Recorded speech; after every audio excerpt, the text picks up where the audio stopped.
Oke, baik, saya akan menjelaskan makna ontologi. Nah, jadi kalau diruntut lebih jauh, jadi kata ontologi itu berasal dari perkataan Yunani ya. Jadi yaitu berasal dari kata ontos sama atau being dan logos. Ontos adalah on dan logi itu adalah logos. Ontos dan logos. Nah, ontos itu adalah the chair of being, way of being. Jadi teori tentang keberadaan sebagai tentang keberadaan. Baiklah, di sini saya akan menjelaskan mengenai ontologi metafisika. Secara istilah, ontologi adalah ilmu yang membahas hakikat yang ada, yang merupakan realita baik berbentuk jasmani ataupun konkret, maupun rohani ataupun abstrak. Berasal dari bahasa Yunani, on atau ontos adalah dan logos berarti ilmu. Jadi ontologi adalah ilmu tentang yang ada secara ringkas, membahas realita atau suatu identitas dengan apa adanya. Istilah ontologi pertama kalinya diperkenalkan oleh Rodolphe Gorky pada tahun 1936 Masehi untuk menamai hakikat yang ada dan bersifat metafisika. Dalam perkembangannya, Curtis Warren 1997 membagi metafisika menjadi dua, yaitu metafisika umum dan metafisika khusus adalah istilah dari ontologi. Dengan demikian, metafisika atau ontologi adalah cabang filsafat yang membahas tentang prinsip yang paling dasar atau paling dalam dari segala sesuatu yang ada. Sedangkan metafisika khusus masih terbagi menjadi kosmologi, psikologi, dan teologi. Ontologi membahas tentang yang ada, yang tidak terkaitan oleh satu perwujudan tertentu.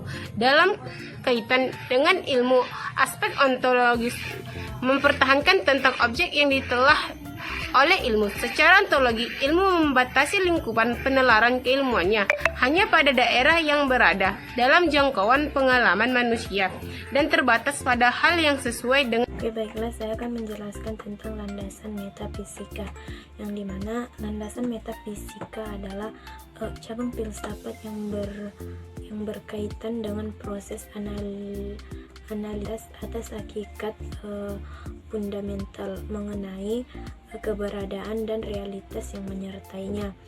Kajian mengenai metafisika umumnya berproses pada pernyataan mendasar mengenai keberadaan dan sifat-sifat yang meliputi realitas yang dikaji. Dan contoh dari metafisika itu adalah air yang mampu mentransmisikan emosi yang dimiliki oleh manusia. Air layaknya manusia juga bisa mendengar, melihat, merasakan, dan merespon setiap informasi yang kita berikan kepadanya. Dan saya juga akan menjelaskan contoh metafisika.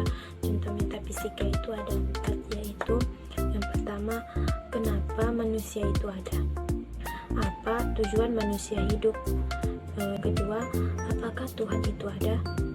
Jika Tuhan benar-benar ada, apakah tujuan Tuhan menciptakan dunia dan seisinya?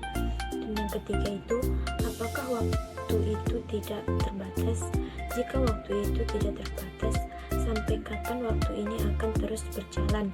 Dan yang keempat, kenapa kayu itu keras? Meskipun keras, kenapa kayu itu masih tetap bisa terpotong? Apakah yang menyebabkan kayu dapat terpotong? Di sini saya akan menjelaskan cabang metafisika. Metafisika sebagai cabang filsafat dibagi menjadi dua, yaitu metafisika umum atau general dan metafisika khusus atau spesifik. Metafisika umum general atau disebut juga dengan ontologi yang membahas tentang wujud atau ada. Wujud ada ini terbagi lagi menjadi dua, yaitu wujud relatif dan wujud mutlak. Hanya ada satu, yaitu Tuhan. Sedangkan wujud relatif yaitu manusia dan alam di luar manusia atau juga disebut dengan kosmos. Sedangkan metafisika khusus atau spesifik ini terdiri dari kosmologi, teologi, metafisik, dan filsafat antropologi. Yang dimaksud dengan kosmologi adalah penyelidikan atau penelitian tentang dunia atau alam. Beberapa hal yang dibahas di dalam kosmologi antara lain adalah ruang dan waktu, perubahan kemungkinan, dan keabadian. Sedangkan dalam teologi metafisik mempersoalkan tentang eksistensi Tuhan atau kebenaran Tuhan dan terlepas dari kepercayaan agama. Selanjutnya, filsafat antropologi adalah bagian dari metafisika khusus yang membahas tentang apakah manusia dan apa hakikat manusia itu. Sumber kebenaran metafisika dan kegunaan metafisika. Metafisika adalah cabang filsafat yang berkaitan dengan proses analitis atas hakikat fundamental mengenai keberadaan realitas yang menyertainya. Kajian mengenai metafisika umumnya berporos pada pertanyaan mendasar mengenai keberadaan dan sifat-sifat yang meliputi realitas yang dikaji. Contohnya, masyarakat Indonesia telah akrab dengan internet. Setiap hari masyarakat membaca berita di internet, mencari informasi di Google.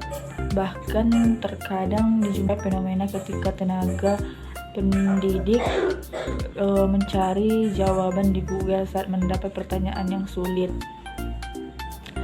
Memang perilaku seperti ini tidak sepenuhnya salah. Internet dengan berbagai macam kemudahannya sudah membuat hidup menjadi lebih layak untuk dihidupi bagi sebagian orang. Namun, satu hal yang mengerikan adalah bila masih ada yang beranggapan bahwa internet adalah satu-satunya pusat informasi dan sumber kebenaran yang paling absah. Kegunaan metafisika.